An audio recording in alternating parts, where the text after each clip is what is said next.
All American Rejects with a dirty little secret here on the Brightside. Good morning to you, and it is no secret that I have in my studio with me.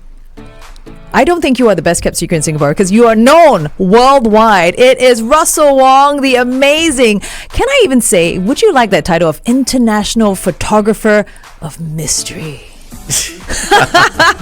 I'll take that. Welcome to our studio. Oh my goodness. Thanks. You know, it's truly an honor. I mean, given just your illustrious career in photography, you've done every genre of photography. You shot so many big names, celebrities, and all that.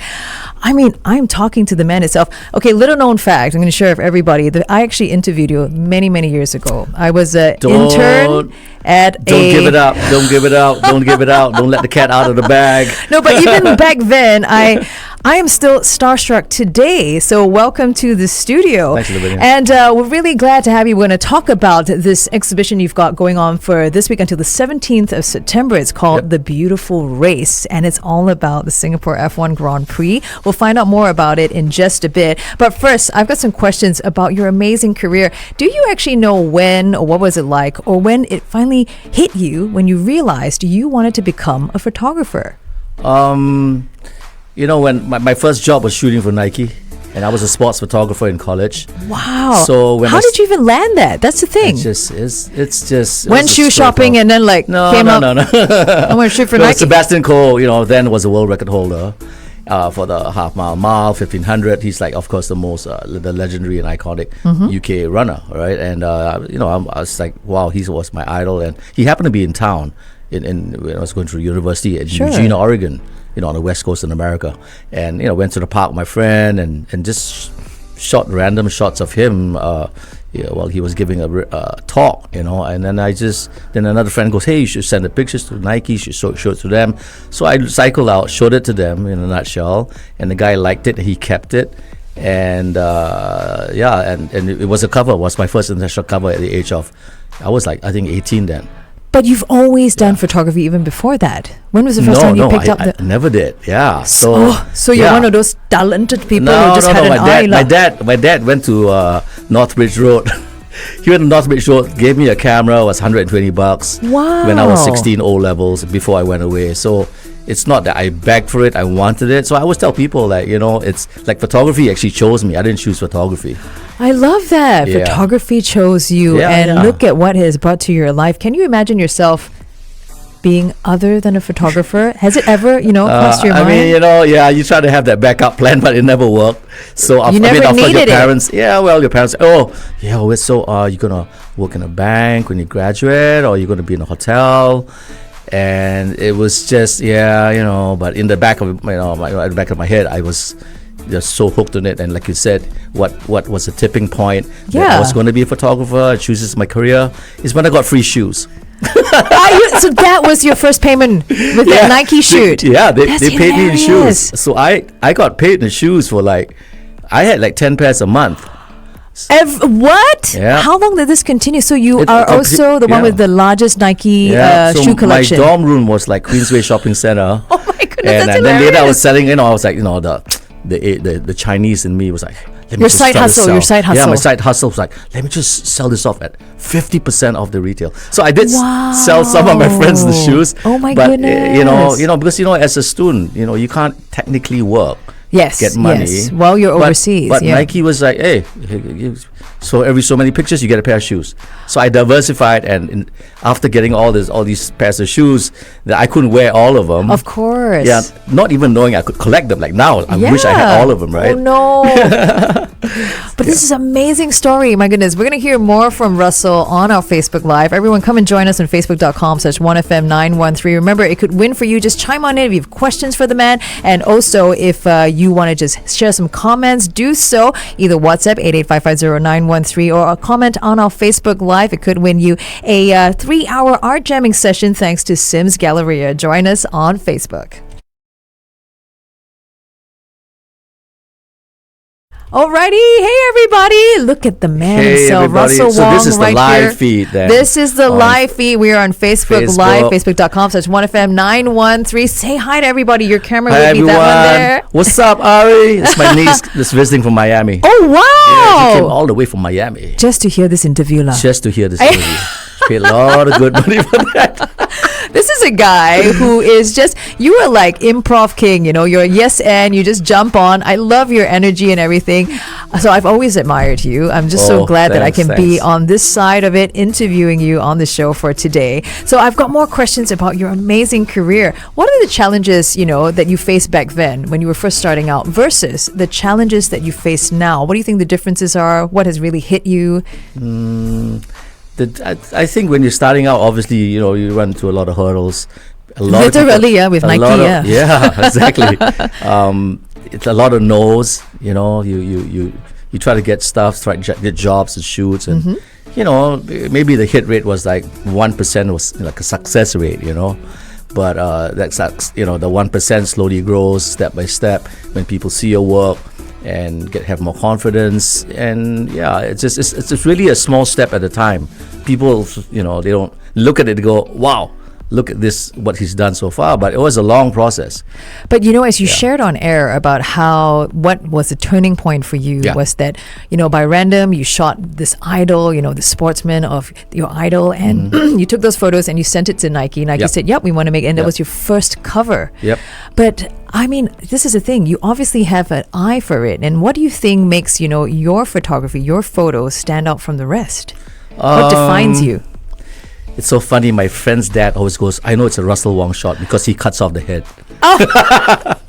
Just the top of the head. That was kind of like when I you know, it was so funny. I like, You didn't actually, that's realize it, right? Yeah, And yeah. you're It's like, like, oh, you know, oh. but only some of them. But I think just, you know, authenticity is really important to me. You know, in this world we live in now, especially. Definitely. You know, all this fake stuff flying around, and I think that's the, and also I think just something that lasts, Okay. because we live in a society now that is so disposable. Everything, That's you know, it true. lasts for a month, it lasts for 3 months. Your shoes, your clothes, whatever, and then you throw it away. You don't treasure it, you know. And the reason you don't treasure it is because it's not, the craftsmanship is not there.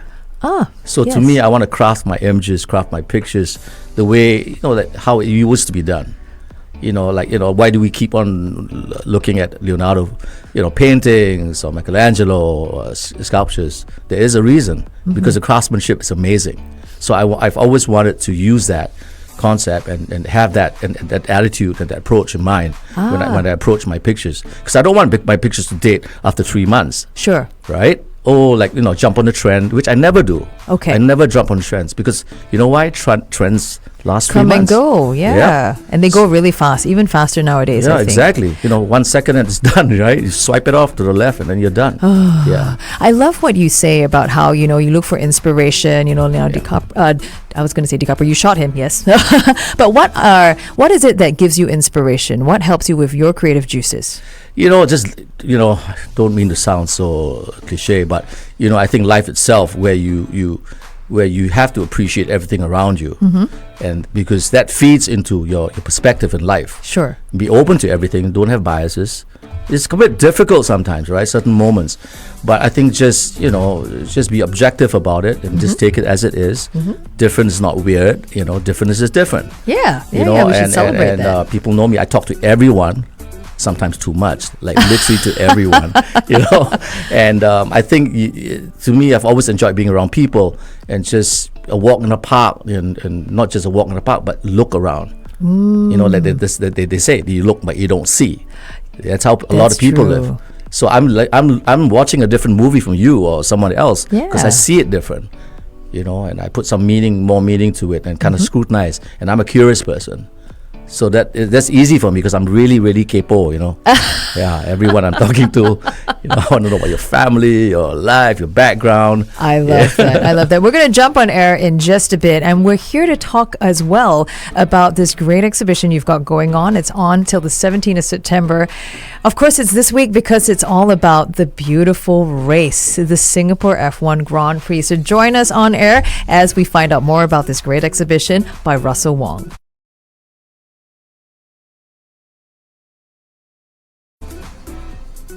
That's When in Rome with The Promise here on The Brightside. Very good morning to you. Joined in the studio with Russel Wong.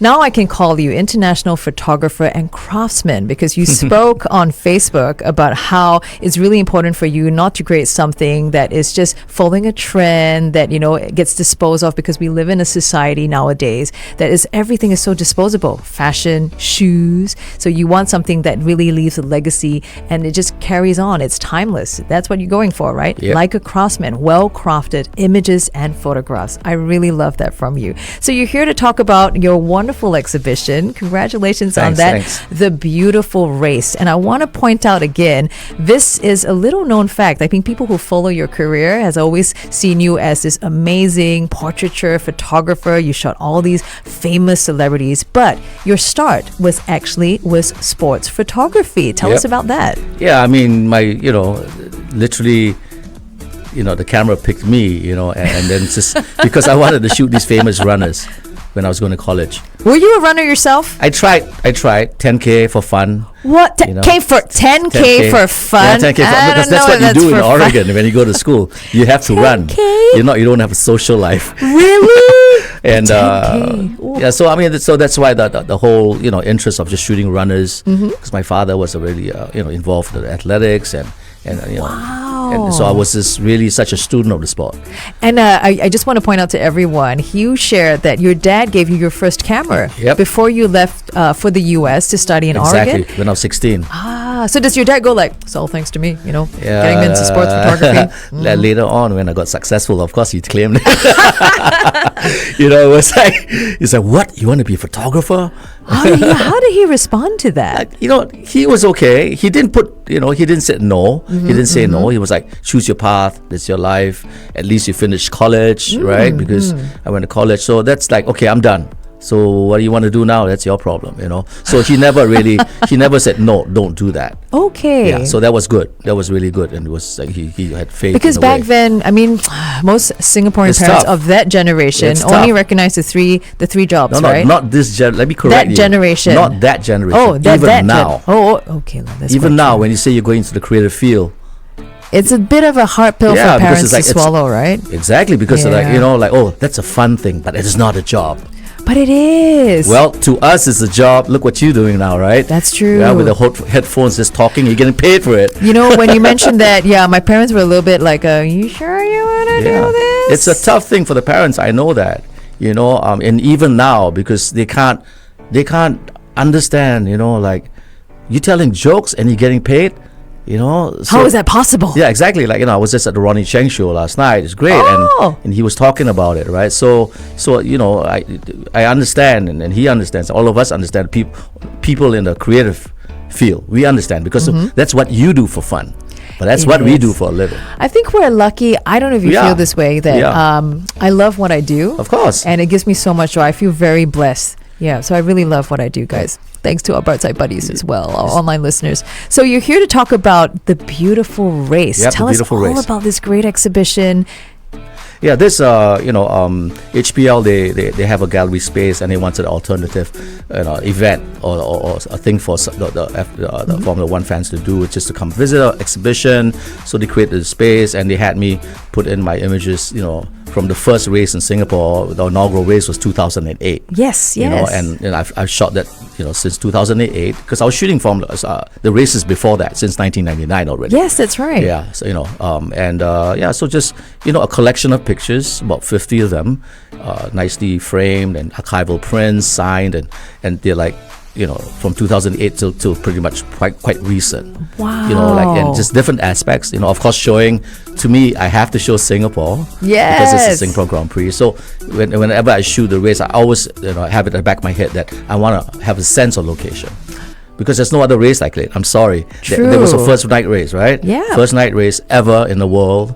We did it, and it really showcased Singapore in a way that even we haven't seen before. I would agree with you on that. So for your images, it's all about the race itself, off the track as well. On the track, off the track, and also like all Singapore, around. the beauty of Singapore. Exactly. 2,000 steps every day. If you can. Are you it's kidding? Crazy. For each of the 3 days? Yep. it's a lot of walking because the track's like 5 kilometers. I gotta say, that Yeah. is the real reason why you were off to Oregon back then. Exactly. You were doing your 10K runs. Yeah, did my aerobics. It was that for kinda helped this. out with this. It was for this. Yeah, Oh my exactly. goodness. So it's challenging. It's really challenging. Is there a favorite, or the part of the whole race event, the whole F1 that you really look forward to? I think just sometimes the quiet moments, when you're able to at least see the drivers, during a quiet moment, and because there's like hundreds of thousands of people, they come to the race, and you're always around people, hitting people when you're walking, noise, the whole bit, and just to have that quiet moment. I think it's special, and I got a couple of those quiet moments, when the drivers would walk the track or cycle around the track. They do it alone sometimes, and so it's nice. Nice to see them in isolation and not bugged by people. And of course, it's a nice time, and of course to see.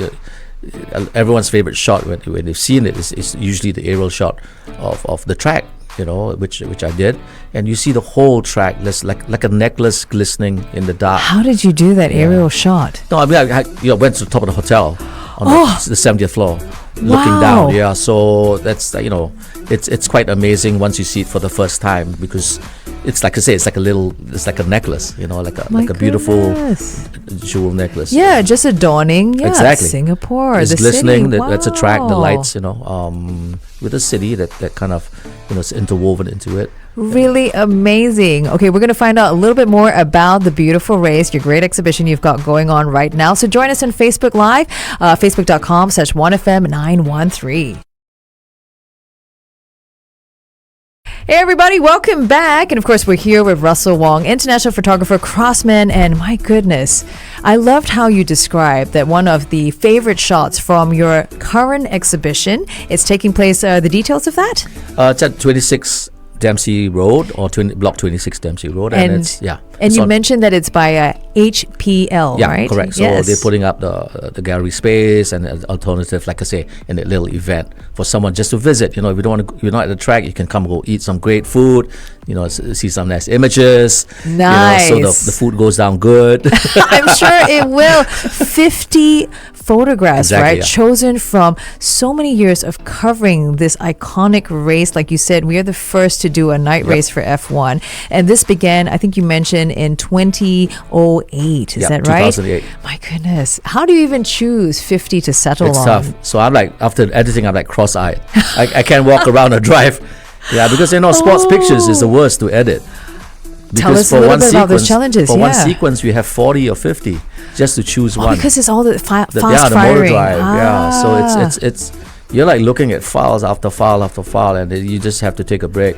So to me, the editing is the toughest process. Yeah, to curate and choose Yeah. your final 50. And you have since 2008. Yeah. That's a good number, more than 10 years worth Exactly. of images. Of course, minus the 2 pandemic years. Yeah. Yeah. But still, that's Exactly, a lot. right? I Yeah, don't know if still that a gives lot. you a good discount. So you can see, the transition, or how the different lightings and the setup is a bit different sometimes, but and the cars look different, every year it looks different. So yeah, I mean it's a good mix of images there, not just cars. It's people, Yeah. landscape, environment. As you Yeah. pointed out, on air just now, there are these beautiful quiet moments, of the drivers, Exactly. before and after the race. And I think that's the kind of insider's peek that people don't really get to Exactly. see. I have this one shot, people love it. They all love it. And it's not even with a car. It's actually Michael Schumacher riding his bike around the Padang.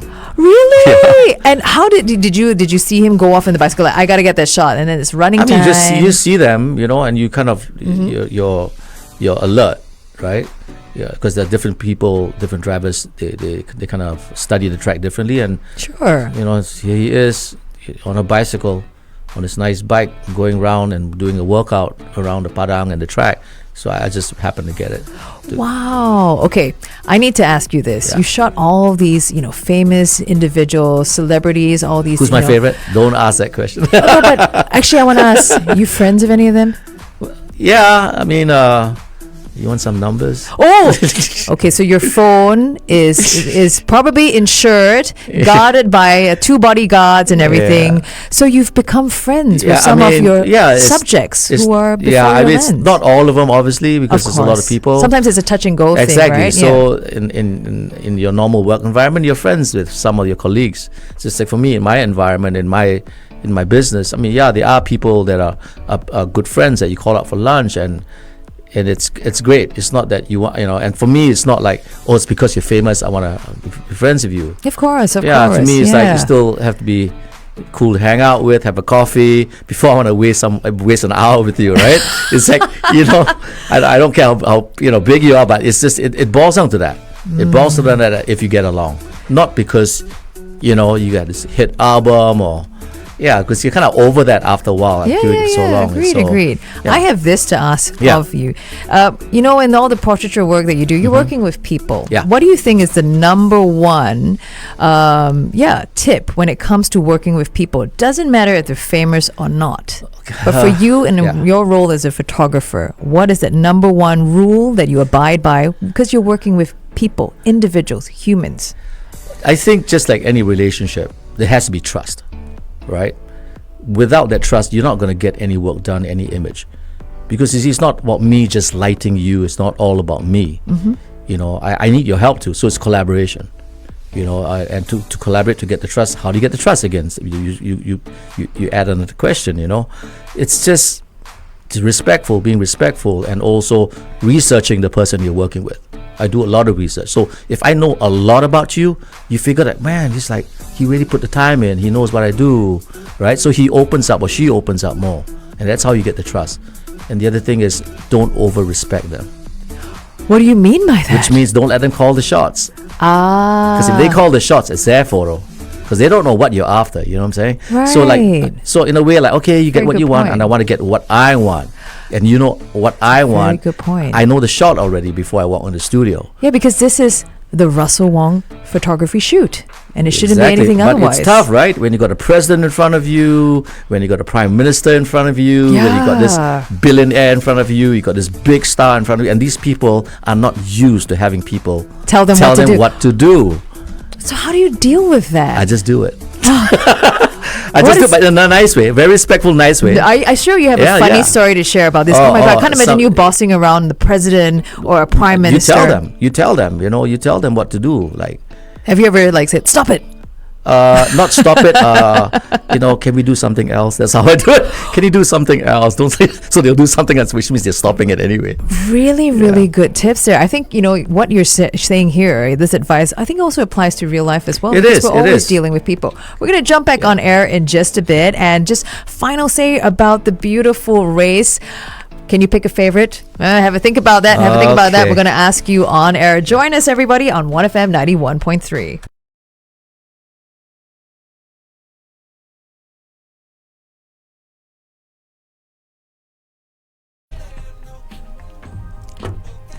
Hope you enjoyed that one from Hall & Oates. It's I Can't Go For That, but I definitely can and want to go for this. The Beautiful Race, a current photo exhibition by the Russel Wong. Are you used to people saying the Russel Wong? No. Well, get used to it, because I'll be saying that here on the show. So once again, this amazing exhibition is by HPL, and they've got amazing space down at Dempsey. It is at Block 26, as you've mentioned. Yep. 50 of the photos, hard to condense down to those 50 images from your just long-standing coverage of the Singapore Grand Prix. You were there for the very first race back in 2008. So it's more than 10 years that you have sieved out these 50 pics. How did you decide on these 50 pics? What were you looking for to present with the beautiful race? I just look at my computer. That's good. That's bad. That's really bad. That's really good. I love that because sometimes everyone overthinks it. We think the photographer is about the editing. Yeah. I mean, as a photographer, if you're a photographer or an artist or a film editor, you look at it, it speaks to you, and that's it. Gosh. So it's like if you fall in love with a beautiful woman, do you even ask? Right? What do I like about Yeah, her? what do I like? You know, right? just go by your instinct. So it's instinct. It's a lot of instinct after doing all these years, and if it kind of moves me and it speaks to me, says something, and sometimes you don't know what it's saying to you, but it's just like, wow, I like that, I like the image, and then boom, it's in the bucket and it's all sorted out. Yeah. Wow, that must have been like countless hours just sieving through to get these 50. I know this is going to be a tough question, and I am going to put you on the spot, okay? Do you have a favorite image from this amazing collection of 50 images as part of the exhibition?